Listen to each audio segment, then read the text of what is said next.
આજે આ ચોળીનું શાક બનાવીએ છીએ ને, તો એ ચોળી છે ને એ લીલી શાકભાજીમાં ગણવામાં આવે છે અને એ આખું વરસ મળે છે અને તેના ખાવાના પણ ખૂબ જ ફાયદા છે.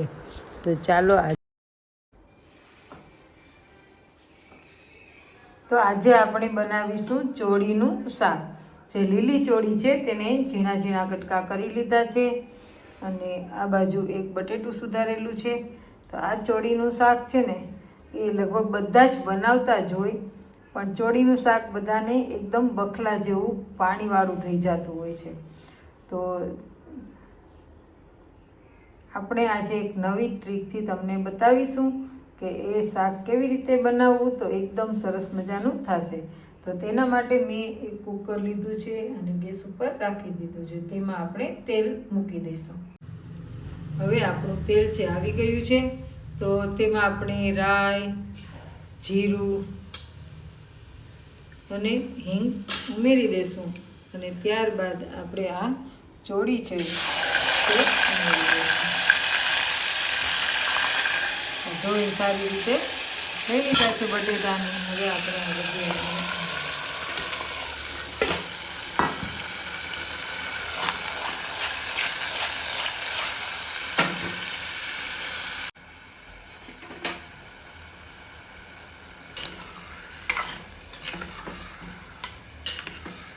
હવે સારી રીતે તેને હલાવીશું. ચોળીના શાકમાં છે ને મન મોટું રાખી અને તેલ નાખવાનું.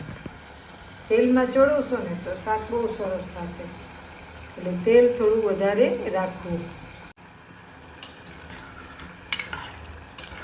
શાકમાં બધા તેલ ઓછું ખાય છે કે ઓછું તેલ રાખવું ને કોલેસ્ટ્રોલ વધી જાય છે આમ ને તેમ, પણ પહેલાંના માણસો છે એ તેલ, ઘી ને એવું વધારે ખાતા.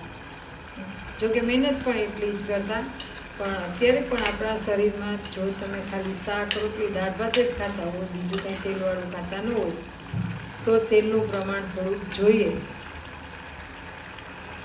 એટલા માટે થઈને શાકમાં એમાં તેલ વધારે રાખવામાં આવે છે. હવે આપણે આ શાકમાં છે તે આ લસણની ચટણી છે એ નાખશું. લસણની ચટણી વધારે હોય ને તો ખૂબ જ સરસ શાક લાગે છે.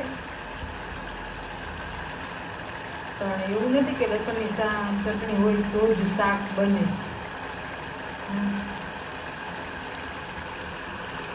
જૈન લોકોમાં અને વૈષ્ણવ, સ્વામિનારાયણમાં લસણની ચટણી ઓછી હોય. અમે જો કે લસણની ચટણી ઓછી જ ખાઈએ છીએ. લસણ એટલે અમારું શાક હોય છે એ વધારે તો લસણ વગરનું જ હોય છે, તો પણ સ્વાદિષ્ટ જ થાય છે. અને હવે આપણે એમાં સ્વાદ અનુસાર નમક ઉમેરી દઈશું. ચોળીના શાકમાં છે ને ખાંડ કોઈ દિવસ નહીં નાખવાની. ખાંડ નાખો ને તો તમને કોઈ દિવસ સ્વાદ તેનો સારો આવે નહીં. અમારે તો બધા જ શાકમાં ખાંડ જોઈએ, પણ આ ચોળી છે, અમુક વખતે ગુવાર છે, બટેટા છે, એમાં બધામાં અમે ચોળી રાખતા, એમાં બધામાં અમે ખાંડ નાખતા નથી. નહીંતર અમારું બધું શાક હોય છે એ મીઠાશ ખૂબ જ વધારે છે. કેવું લાગે છે શાક? તો આવી રીતે તમે જરૂરથી બનાવવાની ટ્રાય કરજો. તેલમાં ચોળીને ચોળવશો ને એટલે શાક છે ને એ બહુ સરસ થશે. હવે આપણે થોડો રસો નાખી દઈએ. આમાં પાણીની જેમ અમે રસાવાળું શાક ખાઈએ એટલે આમાં એમ નથી કહેતા કે રસો આમાં ઓછો રસો હોય એમ શાક વધારે ભાવે છે.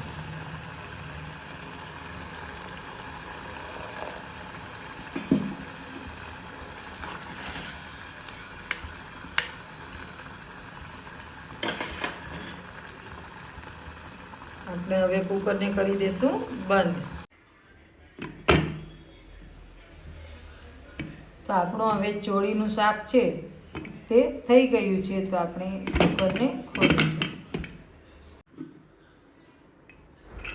ચોળીના ફાયદા એટલા બધા છે ને કે તે વજન ઘટાડે, તેમાં ડાયાબિટીસ અને હૃદયની કોઈ પણ બીમારી કે હૃદય માટે ખૂબ જ તંદુરસ્તી જાળવી રાખે છે.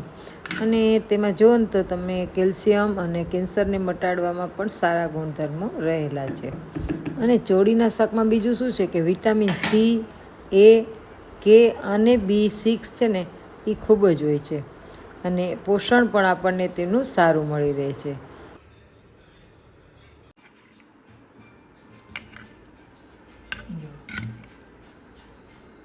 જોતાં જ ખાવાનું મન થઈ જાય તેવું આ ચોળી બટેટાનું શાક.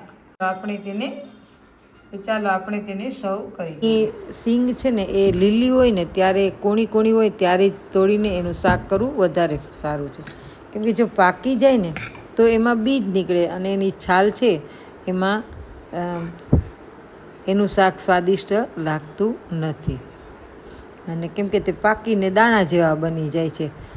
આ સિંગ ઉગે ત્યારે આ ચોમાસાની ઋતુમાં વધારે 2-3 મહિના જ ખાવા જેવું હોય છે, પછી પાકી જાય છે. પણ હવે તો બધા શાકભાજી ઉગાડે જ છે એટલે 12 માસ મળે છે. અને આ સિંગમાં કેલેરી ઓછી હોય છે અને વજન ઘટાડવા માટે થઈને એ ખૂબ જ આપણને ઉપયોગી થાય છે. તેમજ કોઈને હાઈ બ્લડ પ્રેશર હોય, ડાયાબિટીસ હોય તો તેનું કંટ્રોલ પણ રાખે છે. અને કોલેસ્ટ્રોલને પણ એ ઓછું કરે છે.